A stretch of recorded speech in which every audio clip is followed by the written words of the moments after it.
Welcome back. तो हम आज करने वाले हैं इनकम एंड एक्सपेंडिचर अकाउंट, जो कि एग्जाम में आने के चांसेस है। मैं आपको इंपॉर्टेंट क्वेश्चंस करा रहा हूँ, लास्ट मोमेंट में करा रहा हूँ, ताकि आप जो है इजीली इसे पढ़ के अगर एग्जाम में कोई भी क्वेश्चन आता है इससे रिलेटेड तो आप इजीली बना लेंगे।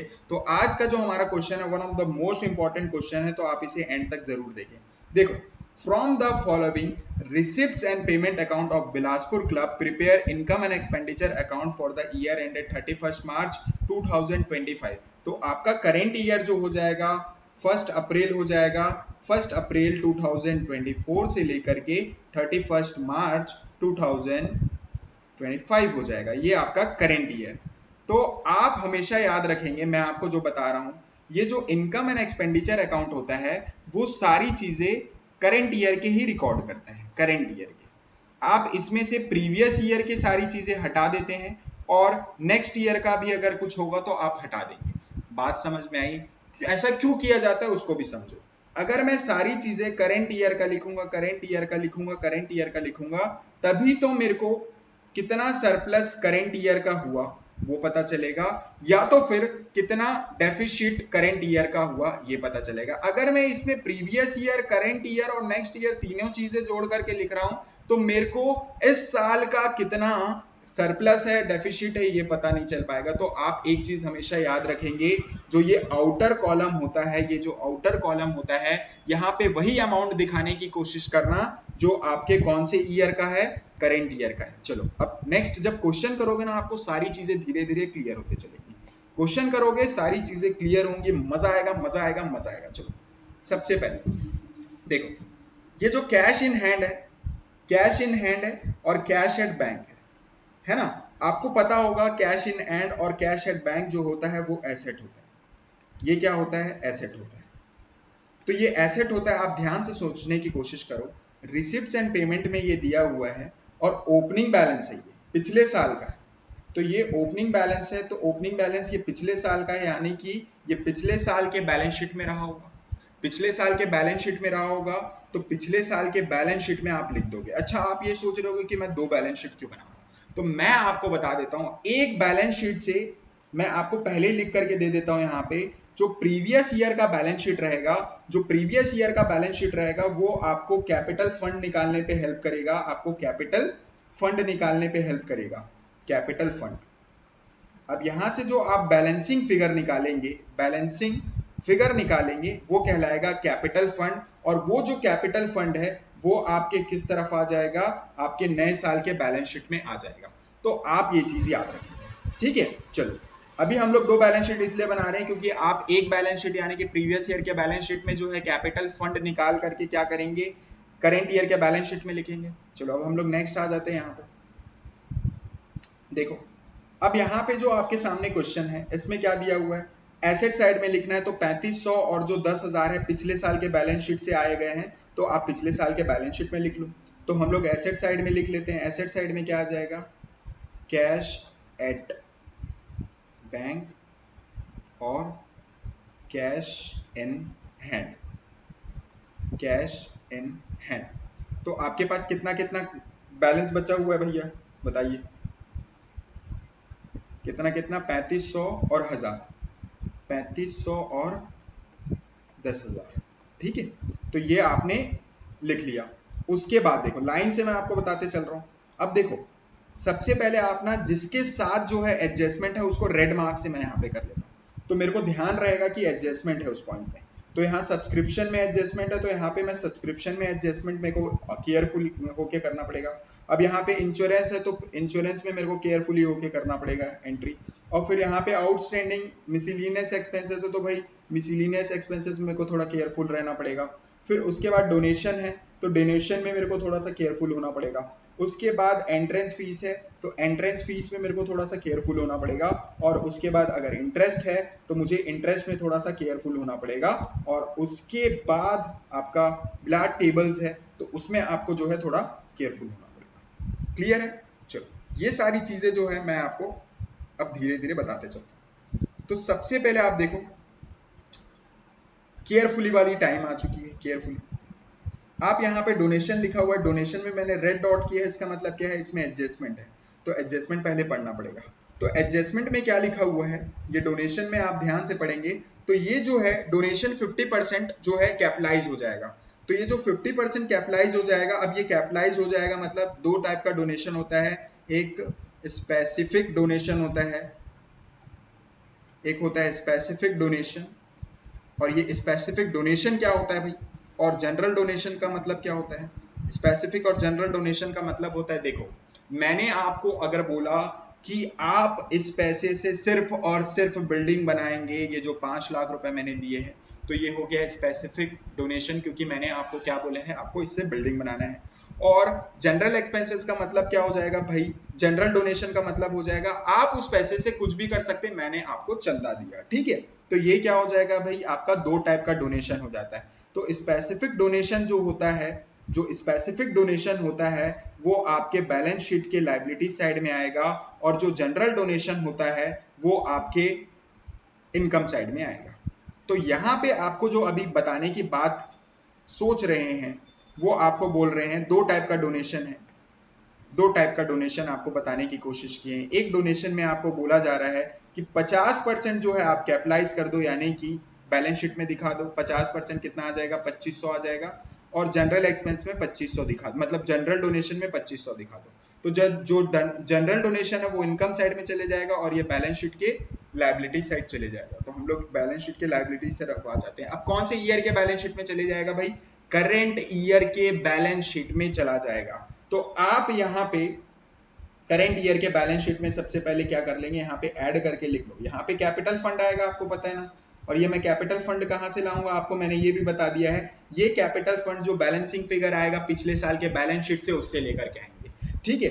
अब यहाँ पे आप इसमें जो है डोनेशन कैपिटलाइज करके लिख लोगे, डोनेशन कैपिटलाइज, तो यहाँ पे 2500 आ जाएगा, ठीक है। इसको ऐड करेंगे, है ना। चलो अब हमारा दूसरा जो इफेक्ट होगा उसका इनकम साइड में आ जाएगा। इनकम साइड में आप डोनेशन लिख लोगे, और ये इनकम साइड में डोनेशन कितने का आ जाएगा, 2500। 2500 यहाँ लिख लिया गया, 2500 यहाँ लिख लिया गया, और 2500 आपका यहाँ लिख लिया गया। हो गया दो इफेक्ट, एक एडजस्टमेंट आपका क्लियर हो गया, ठीक है।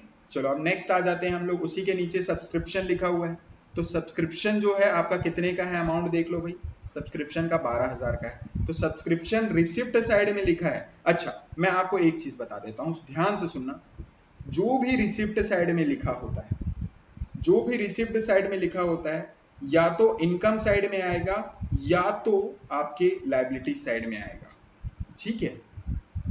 और जो भी चीजें पेमेंट साइड में लिखी है या तो एक्सपेंडिचर साइड में आएंगे या तो फिर एसेट साइड में आएगा। तो ये बात आपको याद रखना है, जो भी पेमेंट साइड में लिखा है एक्सपेंडिचर साइड में आएगा या तो एसेट साइड में, और जो भी आपके रिसिप्ट साइड में लिखा है इनकम साइड में आएगा या तो लायबिलिटी साइड में आएगा। ये बात आपको याद रखना है। चलो अभी जो सब्सक्रिप्शन है आपका रिसिप्ट साइड में लिखा है, इसका मतलब क्या आएगा, या तो इनकम साइड आएगा या तो लायबिलिटी साइड आएगा। तो लायबिलिटी साइड तो आएगा नहीं, क्योंकि सब्सक्रिप्शन आपको हर साल मिलता है, तो रिवेन्यू नेचर का है।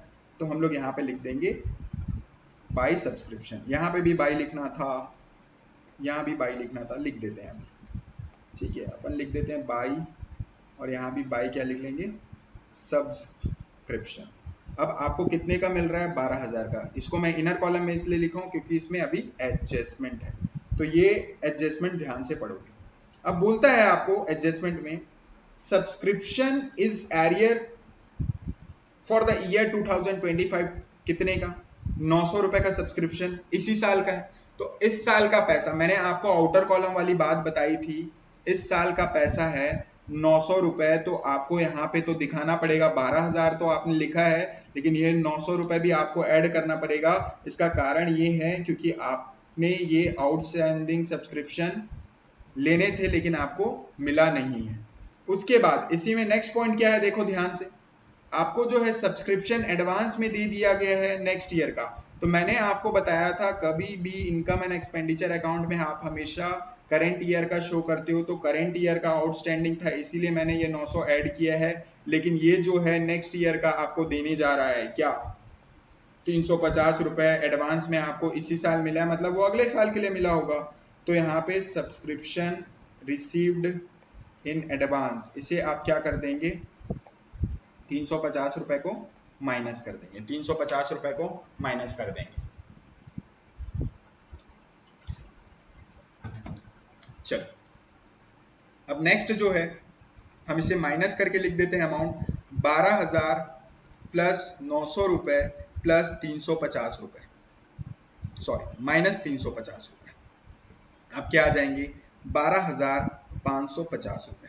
अब देखो ये एक ही इफेक्ट है, आपने यहीं पे लिखा है, इसका दूसरा इफेक्ट क्या होगा, इसका दूसरा इफेक्ट जो है आपको पहचानना होगा कि ये लायबिलिटी है या फिर एसेट। अब आउटस्टैंडिंग सब्सक्रिप्शन का मतलब होता है आपको पैसा मिलना बाकी है, तो मिलना बाकी जो है वो आपके एसेट में आ जाएगा भाई, करंट ईयर के एसेट में लिख लोगे सब्सक्रिप्शन,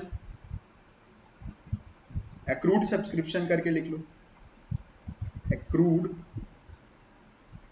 सब्सक्रिप्शन कितने का है, मिलना बाकी था 900 रुपए और आपको देना बाकी कितना है आउटस्टैंडिंग, मतलब एडवांस में मिल गया है, subscription received in advance, received in advance. अच्छा ये सब्सक्रिप्शन रिसीव्ड इन एडवांस जो है इसे हम लोग लायबिलिटी साइड क्यों लिखते हैं, इसे हम लायबिलिटी साइड इसलिए लिखते हैं क्योंकि आपको पहले से पैसा कोई दे दिया है तो वो पैसे को आप यूज नहीं कर सकते, वो आपके लिए लायबिलिटी की तरह है। तो यहाँ पे 350 रुपए आ गया, क्लियर है। तो हमने दो इफेक्ट कर लिया,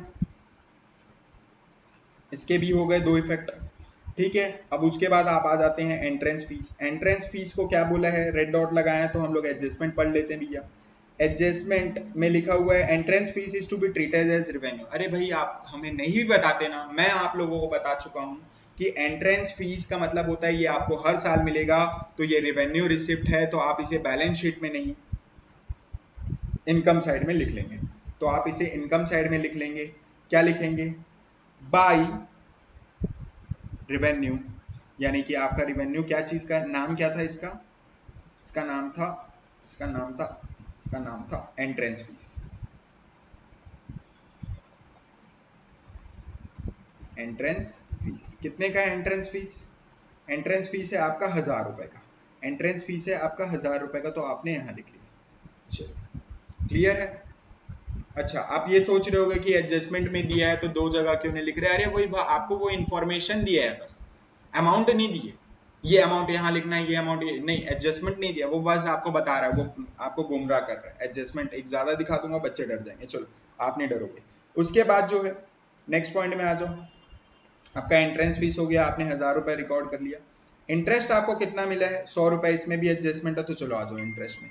इंटरेस्ट में आ जाते हैं हम लोग, कितना दिया हुआ है, इंटरेस्ट में आपका कितना दिया हुआ है, इंटरेस्ट है आपका, इंटरेस्ट है 100 रुपए, तो 100 रुपए इंटरेस्ट आपको मिला है, तो 100 रुपए इंटरेस्ट आपको मिला है, तो इनकम साइड में बाय लिख लो इंटरेस्ट, कितना रुपए आपको मिला है इनर कॉलम में लिख लो, क्योंकि अभी इसमें एडजस्टमेंट करना है।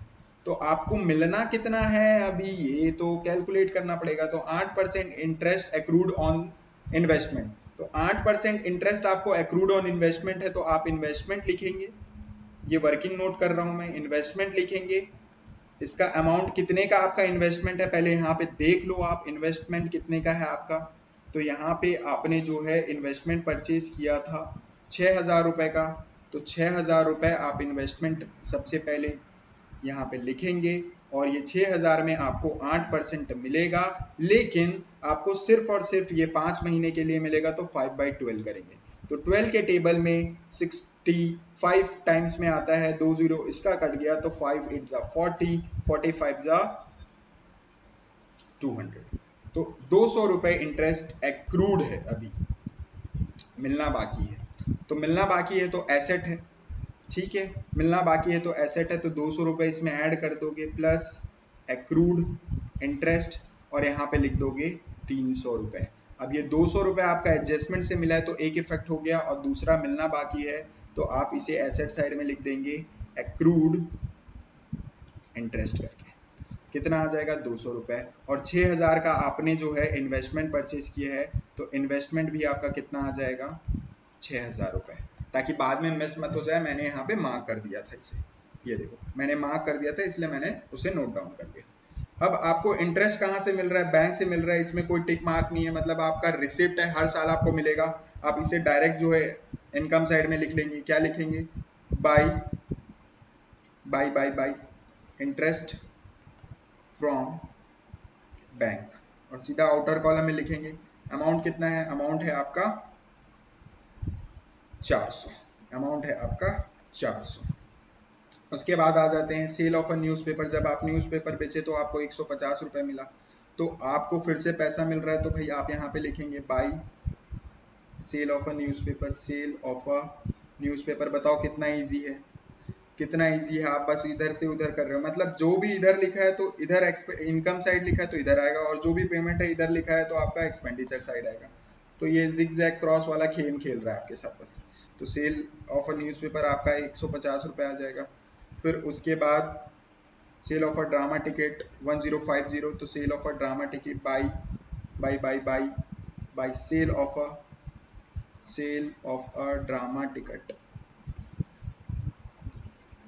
कितना आ जाएगा, 1050 आ जाएगा।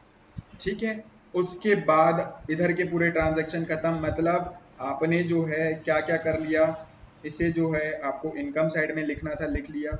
और जो चीज़ें आपको, अगर मान के चलो इनकम साइड, या तो फिर दूसरा क्या हो जाता आपका, आ जाता इनकम, या आपके किस तरफ आ जाता है, ये कैपिटल तरफ, यानी कि लाइबिलिटी तरफ आ जाते हैं। अब जो भी पेमेंट साइड में लिखे हैं वो दो जगह आते हैं, या तो एसेट साइड में आते हैं या तो एक्सपेंडिचर साइड में आते हैं। सबसे पहले हम स्टार्ट करेंगे सैलरी के साथ। तो सैलरी आपके एसेट तो होंगे नहीं, तो आप इसे कहाँ पे लिखेंगे, टू सैलरी लिखेंगे। और सैलरी आपका कितना है, अमाउंट देखते हैं, अमाउंट है 2000, रुपए। उसके बाद आपका रिपेयर्स है, रिपेयर्स आपका 500 का है, तो रिपेयर्स टू रिपेयर्स करके लिखेंगे, टू रिपेयर्स कितने का है भाई, 200। फिर उसके बाद जो है, सॉरी 200 नहीं, 500 रुपए।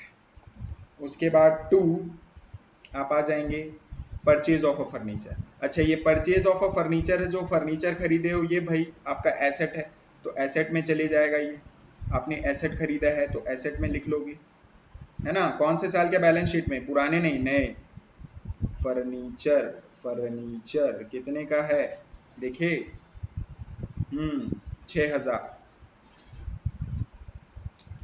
6000 का फर्नीचर। नेक्स्ट आ जाओ। उसके बाद मिसलिनियस एक्सपेंसेस था। अरे इसमें तो अभी एडजस्टमेंट बचा हुआ है, ठीक है, लाइन बाय लाइन कर रहे हैं ना, आ रहे हैं। मिसलिनियस एक्सपेंस 500 रुपए का था, 500 रुपए में आउटस्टैंडिंग है। देखो अब इसमें जो है आपको मैं मस्त समझाता हूँ, आपको बहुत अच्छे से समझ आएगा। तो मिसलिनियस एक्सपेंसेस आपका किस तरफ आता, एक्सपेंडिचर साइड में आता। आप क्या लिखते, टू मिसलिनियस एक्सपेंसेस लिखते, और एक्सपेंसेस में आप कितना लिख देते, मिसलिनियस एक्सपेंसेस का अमाउंट 500 में आप इनर कॉलम में लिख रहे हो क्योंकि इससे रिलेटेड एडजस्टमेंट है। आपको क्या बोलता है कि ये जो है 40 रुपए आउटस्टैंडिंग है, मतलब देना बाकी है। 500 रुपए आप दे के आ चुके हैं, 500 रुपए जो है आप दे के आ चुके हैं। उसके बाद आपको जो है और 40 रुपए देना बाकी है।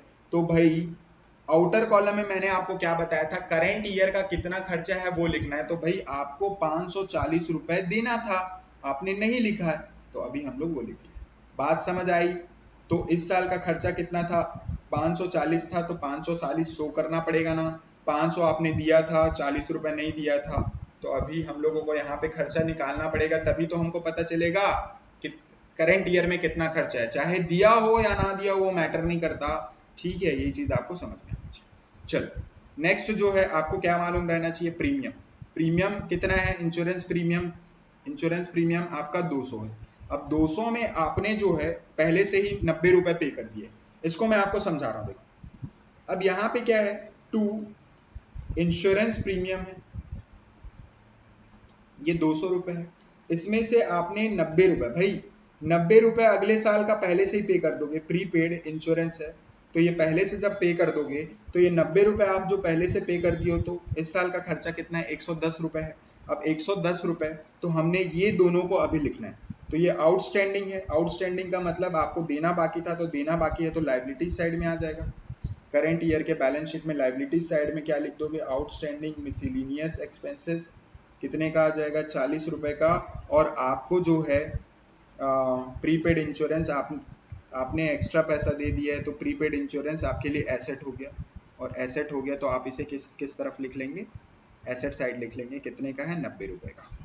तो हमारे एडजस्टमेंट ऑलमोस्ट कवर हो चुके हैं। एक जो लास्ट एडजस्टमेंट बना है उसे आपको मैं बताता हूँ। देखो अब जो यहाँ पे बिलियार्ड टेबल्स है, कॉस्टिंग रुपीज वो 30,000 का है। आपने इसे लास्ट ईयर खरीदा था 22,000 रुपए में, सिर्फ आपने 22,000 रुपए उसका दिया है, बाकी का पैसा देना बाकी है। तो अब यहाँ पे ध्यान से समझना, तो आप ये टेबल जो है पेमेंट भी कर चुके, देखो ये टेबल में 8,000 रुपए आप पेमेंट भी कर चुके, है ना। तो पिछले साल खरीदे हो तो पिछले साल के बैलेंस शीट में आ जाओ आप। तो ये टेबल खरीदोगे तो आपके लिए क्या हो जाएगा, एसेट हो जाएगा। तो बिलियार्ड टेबल्स आपने खरीदा है, कितने का खरीदा है भाई, 20,000। आपने क्या किया था, 20,000 रुपए आपको, 22,000 रुपए आपने दिए थे, है ना। तो 22,000 रुपए आपने दिए थे, प्लस इस साल आपने 8,000 रुपए और दे दिए, तो आपने टोटल 30,000 रुपए दे दिया और 30,000 का आपका एसेट था। पिछले साल क्रेडिटर यहाँ पे लिखोगे, सबसे पहले आपने टेबल कितने का पिछले साल के बैलेंस शीट में, यहाँ एक मिनट, ये बैलेंस शीट में पिछले साल के बैलेंस शीट में आपने 3,30,000 का खरीदा है। क्रेडिटर कितना आ जाएगा, क्रेडिटर आपका 8,000, 22,000, 30,000 का सामान था भाई, आपने उसमें 22,000 रुपए दिया है ना पिछले साल, तो 8,000 रुपए आपका देना बाकी है। तो एसेट साइड में आ जाओगे इस साल के, तो इस साल में भी आपका बिलियार्ड टेबल्स कितने का आ जाएगा, 30,000 का खरीदे ना भाई, 30,000 का तो एसेट में तो दिखाएंगे। और आपका जो है क्रेडिटर कितने का आ जाएगा, 8,000 रुपए, क्योंकि आपको 8,000 रुपए देना बाकी है, तो 8,000 रुपए इसमें से माइनस हो जाएगा, 8,000 रुपए इसमें से माइनस हो जाएगा। अब 8,000 रुपए जब इसमें से माइनस कर रहे हो आप, तो आपके पास से पैसे चले गए, तो ये आपका जो लायबिलिटी है वो हो जाएगा नील, ये जीरो हो जाएगा, है ना, क्योंकि आपको 8,000 रुपए चुकाने थे और आपने जो है पेमेंट में 8,000 रुपए दिया भी है। देखो ये पेमेंट में आपने 8,000 रुपए दिया भी है, तो ये आ गया, रिकॉर्ड हो गया। उसके बाद इंक का खर्चा 150 रुपए, ड्रामा एक्सपेंसेस 500 रुपए, तो ये दोनों एक्सपेंडिचर साइड आ जाएगा। 150 पेपर इंक का, 2 पेपर इंक आ जाएगा आपका 150 रुपए का, और 2 ड्रामा एक्सपेंस कितने का आ जाएगा, 500 रुपए का। ठीक है, तो आपके ये 2 पॉइंट्स और कवर हो गए। अब जो बचे हैं ये 2 पॉइंट्स, ध्यान से सुनना, ये क्लोजिंग बैलेंस है, मतलब इस साल के बैलेंस शीट में आप दिखाओगे। ओपनिंग वाला पिछले साल के बैलेंस शीट में दिखाए थे, और क्लोजिंग वाला इस साल के बैलेंस शीट में दिखाओगे, कैश और बैंक, कैश और बैंक। तो ये है एक 7200 है और 2150 है, तो 7200 और 2150। ठीक है, तो आपके क्वेश्चन जो है ऑलमोस्ट कंप्लीट हो चुके हैं। अब इसे हमें ऐड लेस करना है, ऐड लेस करेंगे तो बाकी सारी चीजें क्लियर हो जाएंगी। चलो ऐड लेस करते हैं।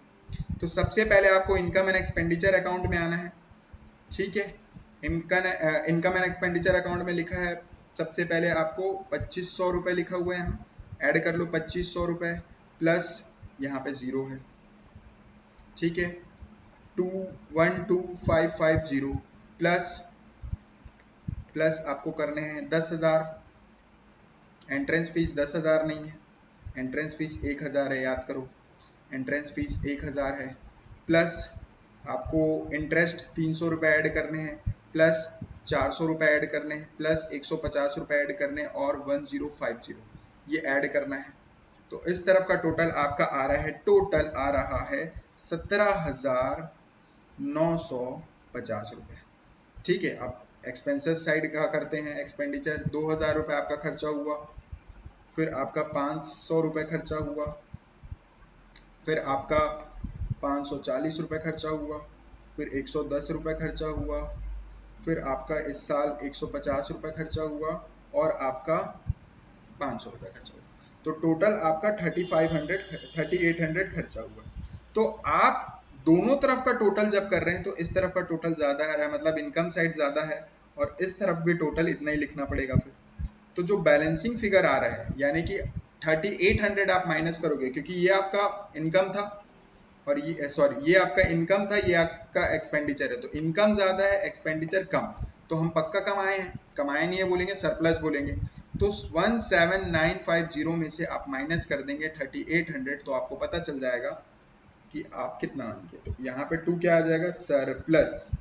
आपका सरप्लस आ रहा है, ये थोड़ा फॉर्मेट छोटा पड़ गया, ठीक है, तो ये आ गया। अब ये सरप्लस आप याद रखना, ये सरप्लस जो है आपके कैपिटल में ऐड हो जाता है, ये कैपिटल में क्या हो जाएगा, ऐड हो जाएगा करेंट ईयर वाले पे, है ना। तो यहाँ पे सरप्लस ऐड करेंगे 14150। अब यहाँ पे कैपिटल फंड निकालेंगे, चलो कैपिटल फंड निकालेंगे।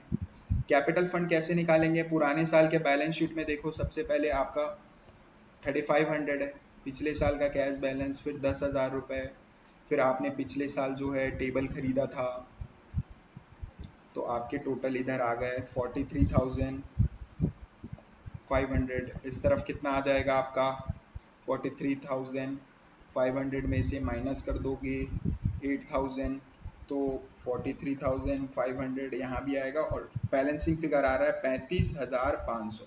अब ये कैसे आया, इधर का टोटल इतना था, है ना, उसमें से आपने इसको माइनस कर दिया तो आपका ये अमाउंट आ गया। तो ये जो आपने अमाउंट निकाला, मैंने आपको पहले ही बता दिया था, ये ट्रांसफर होके यहाँ पे कैपिटल फंड में आएगा। इसीलिए हम 2 बैलेंस शीट बनाते हैं ताकि वो हम फाइंड कर सकें।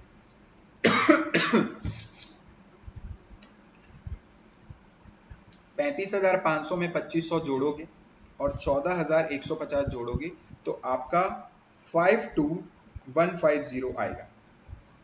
52,150 आया, इसमें आप जो है 40 और जोड़ दोगे, फिर 350 और जोड़ दोगे तो आपका 52,540 आएगा। और इस तरफ आप सारी चीज़ों को ऐड करोगे, टोटल आया मतलब सही है, अगर नहीं आया मतलब आपको एग्जाम में फिर से बनाना पड़ेगा, लेकिन बनाना तब तक बनाना जब तक आंसर ना आ जाए। चलो आएगा आंसर, 30,000 रुपये हो गया, फिर उसके बाद 2150 और यहाँ पे आ जाएगा 7200। तो हमारा जो है दोनों तरफ का बैलेंस शीट मैच कर चुका है, मतलब हमने बना लिया, और हमें जो है इसके 10 मार्क्स मिल गए एग्जाम में। होप आपको ये क्वेश्चन समझ में आया होगा, अगर नहीं समझ आया होगा तो आप